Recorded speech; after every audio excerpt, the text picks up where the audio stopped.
fun from table to table and doing some things close up and in person. But sometimes people wonder what a mentalist is. I know I certainly did before I got into this, and I'm sure you had some questions too. So, a mentalist is like a magician, but instead of doing magic and making things appear and disappear, I'm interested in the way we think, what we think, and the future. So tonight, I'm going to give a little demonstration of some mind reading featuring all three of you, and then I'll be coming out to you guys individually, and I can do some close-up mind reading for you, or some demonstrations, and maybe even figure out a little bit about what 2019 holds in store for all of us. So, without further ado, the first thing I need, let's see here, brought it with me, I have a blindfold. Would you verify for me that you can't see through that? Just hold it up to your face. Okay. All right. I'm going to take off my glasses. We'll put them right here. And just could you tie that around my eyes very tightly?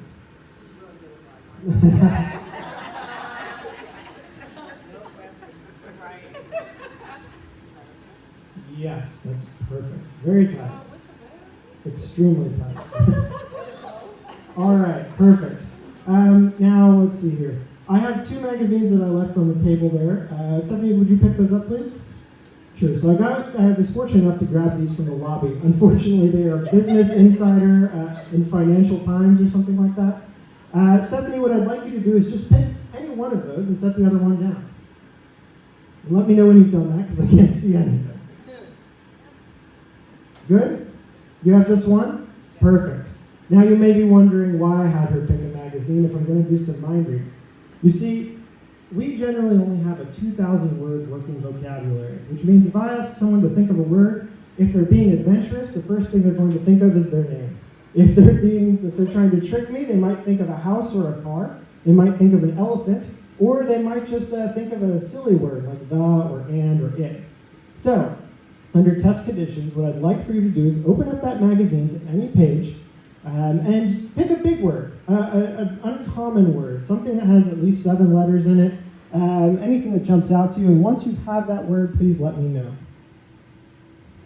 Okay, perfect. Close up the magazine and put it down. Can you remember that word? Okay, because I need you to hold it in your mind. I need you to think about it very clearly for me. Now, the first thing I'm thinking here is I'm just going to ask you some questions. You can answer them freely, and it would help me if you did, because I have no way of really knowing what word you selected out of all of those words. Just for the record, they were all different, correct? Lots of different words in the magazine. Okay. Brilliant.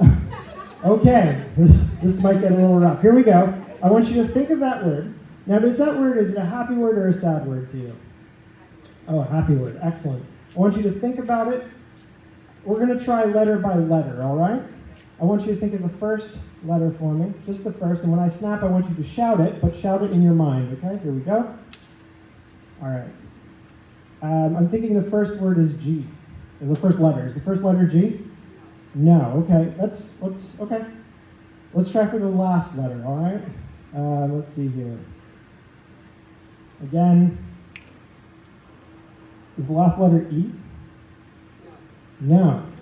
Okay, so sometimes this happens. See, a magician, whenever they pull a rabbit out of the hat, the rabbit better come out of the hat. But for a mentalist, I'm dealing with people's thoughts here.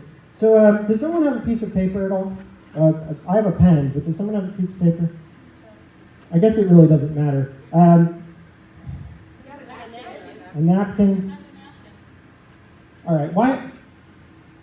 Do you remember any words around the word you selected? Do you remember like the first word or the last word after that word? No, okay. No, that's all right. Let's just focus here.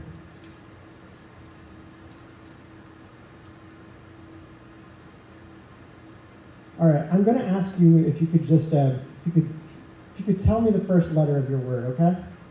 Maybe that'll help me hone in. What's the first letter of your word? P. Okay.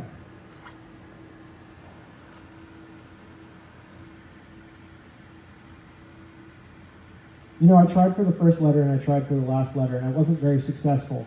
But what I'd like you to do is instead, are you a visual person? Do you see a lot in pictures? You like movies, that sort of thing? You can answer. I'm trying.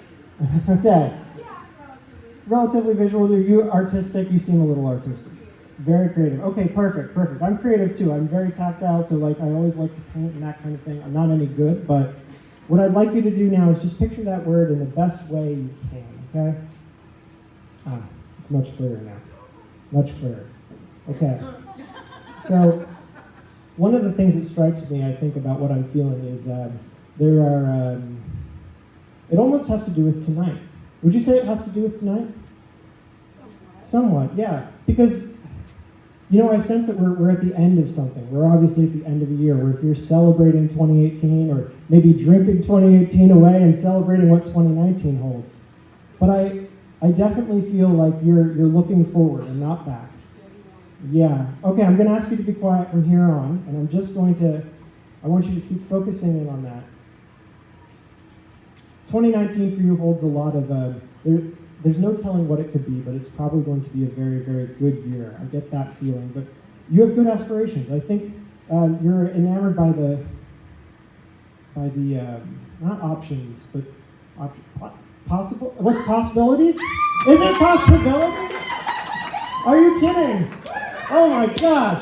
Thank you. Give her a big round of applause. Thank you for your help with that. And thank you very much.